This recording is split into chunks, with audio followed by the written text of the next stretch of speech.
Hi friends, welcome to our channel. AP POLYCET ఎగ్జామినేషన్కి సంబంధించి మనకు రిజల్ట్ అనేది నిన్న రిలీజ్ కావడం జరిగింది. అలాగే మనకు కౌన్సిలింగ్కి సంబంధించి డేట్స్ కూడా ఇచ్చారు. మనకు ఆన్లైన్ ద్వారా సర్టిఫికేట్స్ ఏ విధంగా వెరిఫై చేసుకోవాలి, అలాగే మనకు ఫీ పేమెంట్ ఏ విధంగా చేసుకోవాలి, ఆఫ్లైన్ ద్వారా సర్టిఫికేట్ వెరిఫికేషన్ ఏ విధంగా ఉంటుంది, మనకు ఎప్పటి నుంచి కౌన్సిలింగ్ డేట్స్, మనకు అలాగే ఆప్షన్స్ ఏ విధంగా పెట్టుకోవాలనేది ఈ వీడియోలో క్లియర్గా ఎక్స్ప్లెయిన్ చేస్తాను. సో వీడియో చూస్తున్న ప్రతి ఒక్కరైతే ఈ ఇన్ఫర్మేషన్ లైక్ చేసి మీ ఫ్రెండ్స్కి అయితే ఇన్ఫర్మేషన్ షేర్ చేయండి. సో ఫస్ట్ టైం చూస్తున్నట్లయితే మన ఛానల్ని సబ్స్క్రైబ్ చేసుకోండి. సో లేట్ చేయకుండా డైరెక్ట్ టాపిక్కి వెళ్ళితే మనకు 12th నుంచి ఏపీ పాలిసెట్ కౌన్సిలింగ్స్ అయితే స్టార్ట్ అవుతున్నాయి. సో మన కౌన్సిలింగ్లో భాగంగా మనం ఫస్ట్ ఏం చేయాలంటే మనకు డాక్యుమెంట్స్ అనేది వెరిఫికేషన్ ఉంటుంది, మనకు సర్టిఫికేట్ వెరిఫికేషన్. సో మీరు ఫస్ట్ సర్టిఫికేట్ వెరిఫికేషన్ అనేది చేసుకోవాల్సి ఉంటుంది ఆన్లైన్ ద్వారా. సో మీరు నెట్ సెంటర్లోకి వెళ్ళి పాలిసెట్ వెబ్సైట్లో లాగిన్ అయ్యి మీ సర్టిఫికేట్స్ ఏమేమి సర్టిఫికేట్స్ కావాలంటే మనకు ఫస్ట్ ఈడబ్ల్యూఎస్ సర్టిఫికేట్స్ ఎవరికంటే మనకు OC candidates, open category candidates ఎవరైతే ఉంటారో 10% రిజర్వేషన్ కొరకు మనకు ఈడబ్ల్యూఎస్ సర్టిఫికేట్ అనేది ఉంటుంది. సో వాళ్ళు 2020-21లో తీసుకున్న ఈడబ్ల్యూఎస్ సర్టిఫికేట్ అనేది సబ్మిట్ చేయాలి. అలాగే మనకు బీసీ, ఎస్సీ, ఎస్టీ వాళ్ళకు క్యాస్ట్ సర్టిఫికేట్ అనేది ప్రొవైడ్ చేయాల్సి ఉంటుంది. అలాగే నెక్స్ట్ మనకు 2017 తర్వాత తీసుకున్న ఇన్కమ్ సర్టిఫికేట్, సో ఎవరికైతే ఫీజు రియంబర్స్మెంట్ కావాలనుకుంటున్నారో సో వాళ్ళకు ఇన్కమ్ సర్టిఫికేట్ అనేది ఇష్యూ కావాల్సి ఉంటుంది.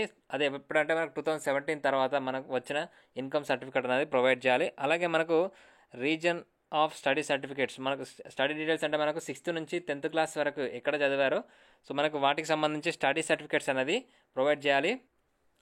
4th నుంచి 10th class, 4th to 10th class study certificates అనేది మనము సబ్మిట్ చేయాల్సి ఉంటుంది. ఈ సర్టిఫికేట్ సబ్మిట్ చేసిన తర్వాత మీకు సో పేమెంట్ అనేది చేయాల్సి ఉంటుంది. మనకు ప్రాసెసింగ్ ఫీజు అనేది ఉంటుంది. సో ఆ ఫీజు అనేది పే చేయాలి. మనకు ఓసీబీసీ వాళ్ళకి వచ్చేసి 700 మనకు పేమెంట్ ప్రాసెసింగ్ ఫీజు అనేది పే చేయాలి. అలాగే మనకు ఎస్సీ, ఎస్టీ వాళ్ళకి వచ్చేసి 400 అయితే ప్రాసెసింగ్ ఫీజు ఉంటుంది. సో ఆ ఫీ పేమెంట్ చేసిన తర్వాత మీకు వెరిఫికేషన్ అని ఉంటుంది. సో మీకు చెక్ వెరిఫికేషన్ స్టాటస్ అని ఉంటుంది. సో వెరిఫికేషన్ స్టాటస్ చెక్ చేసుకుంటే మీకు అందులో మీ డాక్యుమెంట్స్ అనేది వెరిఫై అయినట్లయితే మీకు ఆన్లైన్లో మీకు అది వెబ్ ఆప్షన్లో పెట్టుకోనికైతే మీకు 12th నుంచి అయితే ఛాన్స్ ఉంటుంది. ఒకవేళ ఎవరైతే మీకు ఆన్లైన్లో సర్టిఫికేట్ వెరిఫికేషన్ కాలేదో వాళ్ళు 14th నుంచి మనకు ఆఫ్లైన్ ద్వారా సర్టిఫికేట్ వెరిఫికేషన్ అనేది చేసుకోవాలి.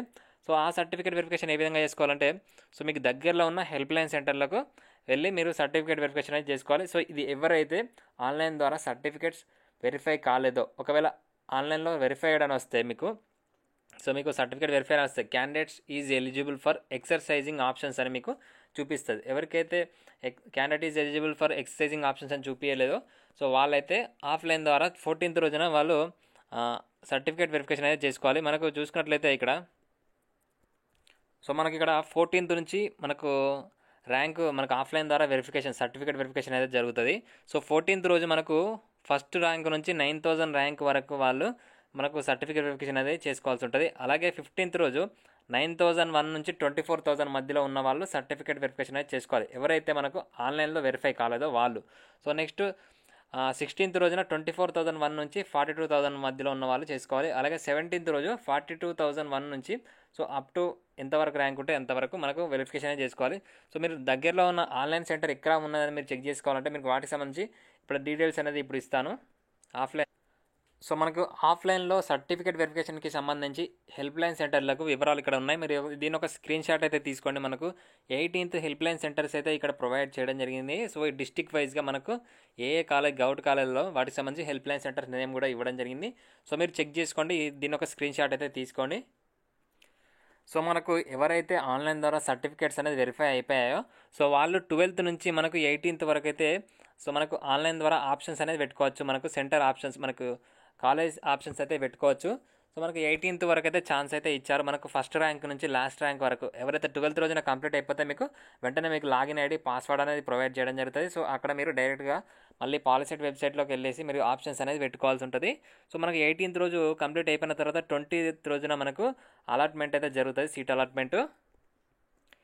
సో ఎవరైతే ఆఫ్లైన్ సెంటర్లోకి వెరిఫికేషన్ కోసం వెళ్తారో వాళ్ళకు కూడా సో ఖచ్చితంగా ఈ ఒరిజినల్ డాక్యుమెంట్స్ అయితే తీసుకోవాల్సి ఉంటుంది. ఏపీ పాలిసెట్ హాల్ టికెట్, అలాగే పాలిసెట్ ర్యాంక్ కార్డు, అలాగే SSC original certificate, next 6th class 4th class నుంచి 10th క్లాస్ వరకు study certificates, next EWS certificate, next income certificate, మనకు 2017 తర్వాత వచ్చిన income certificate, caste certificate, BC, SC, ST వాళ్ళకు caste certificate, అలాగే మీకు ఇంకా ఫిజికల్ హ్యాండిక్యాప్లు లేకపోతే రిజర్వేషన్, ఎన్సీసీ, స్పోర్ట్స్ సర్టిఫికేట్స్ ఏమైనా ఉంటే వాటికి సంబంధించి రిజల్ట్తో పాటు మీకు ఒరిజినల్స్తో పాటు మీకు 2 సెట్ల జిరాక్స్ కాపీస్ అనేది తీసుకోవాల్సి ఉంటుంది కంపల్సరీగా.